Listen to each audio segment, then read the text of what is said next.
is that the step pyramid, such as at Saqqara, was an early experiment in pyramid construction by the Egyptians, and that over the course of hundreds of years, they finally developed the incredible structures which are literally behind you. Can you please address this question? Absolutely. First, we look at it from a totally different perspective, from the perspective of cycles.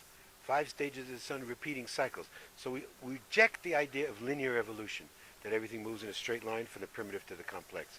That is obvious. Anyone who studies even Egyptology sees that it's not in effect here. If you go back to what they call the Old Kingdom period, some of the finest construction, some of the finest glyphs, some of the finest jewelry, we go forward in time, Middle Kingdom, New Kingdom, and it degenerates, except for certain periods we call Renaissance periods, like the 12th dynasty, which was the Middle Kingdom, 18th dynasty, which is the New Kingdom. They seem to want to go back to the old ways, to what was the New Kingdom.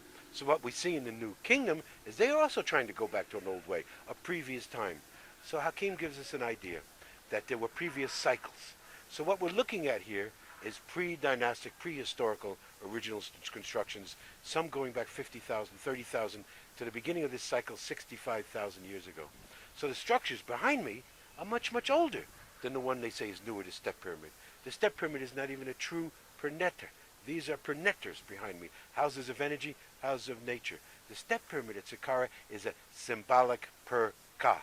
No one was buried there, but a symbolic tomb. That's what the so-called dynastic people began to think the pyramids were. They forgot that they were machines, that knowledge was lost. So what we see when we go out in the sites, it is the foundation of what we teach as chematology. We call it transformation of the sites. My research partner and I, Bob Votter, when we first started to work with Hakim in the late 60s, we characterized his teaching as peeling away the layers of an onion. First you have the surface layer, which is your current Islamic layer. Underneath the Islamic layer is a Coptic Christian layer. Under the Coptic Christian layer is a Roman layer. Under the Roman layer is a Greek layer. Under the Greek layer is a Jewish layer, which very few people know about. Under the Jewish layer is the so-called dynastic layer, which Egyptology thinks all there is. We peel away the dynastic layer, and there is ancient Kemet. And that's what's seen with the brilliance of a man like Chris Dunn, with yourself, people who understand manufacturing, woodworking, stone carving, can see what is ancient Kemet, machined without a doubt. The highest advanced machining, working in the hardest stone ever was on this planet. Diamond tools, carborundum, using sonic waves, using microwaves, all different advanced technologies, which we can document, not theory, not speculation, with solid evidence. And we can look right beside it with the brilliance of someone like Yusuf Awiyan, who can see it. So right next to it, you could see where they started to transform the site, where the Old Kingdom came in and put hieroglyphs and started to transform. Then you can see the New Kingdom came in and started to transform. We can even take it to we see Roman transformation of the sites. We can even see in Roman temples red granite pillars from ancient Kemet. Yesterday we went to Old Cairo, saw two of the most beautiful mosques in the world. There is red granite pillars and alabaster from ancient Kemet. So it's obvious that every layer of culture that came in here saw the ancient Cometian civilization, the magnificent structures which we see behind us, and wanted to reuse them, transform them, put them in their culture, continuing that flow of knowledge to want to connect to the ancients. And so when we analyze the sites, we can clearly take people in the field and show the transformations. Here is the ancient, no writing, perfect flat surfaces, perfect rounded corners, radiuses on statues which are unbelievable, can only be done by bilateral symmetrically, which means that it's machined to the highest degree, highest color glosses. Chris Dunn measures tolerances of 2/10,000ths of an inch, the flattest, smoothest surface we've ever seen from any culture on this planet, yet studied.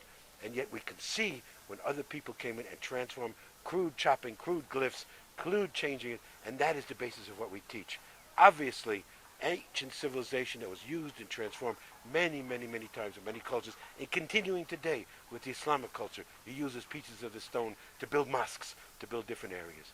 A whole continuum for thousands and tens of thousands of years. And we can show that continuum. Again, not theory, not speculation, based with solid, hard evidence from people who know, geologists, physicists, chemists, stonemasons, stone cutters, people who work with the material, understand the material, not stuck with the paradigms of academic Egyptology, which says it's just crude copper tools, drills and stone balls bashing and doing this. It's absolutely insane and ridiculous. You know it. Everyone that we brought on this tour has known it. Everyone who has eyes to see can see it. It could not possibly be done by the methods they propose, by, as Chris Dunn says, by the toolkit that's left to us by the dynastic people, could not accomplish the job. We have yet to find exactly the tools. We have some ideas, some pieces we can put together. Obviously stone tools, obviously vibratory tools. Chris Dunn calls it impact ultrasonic machining, working with many, many different saws, giant wheels, different types of technology. But the evidence is obvious. Every time we go to the sites, we just gather more evidence for what we're teaching.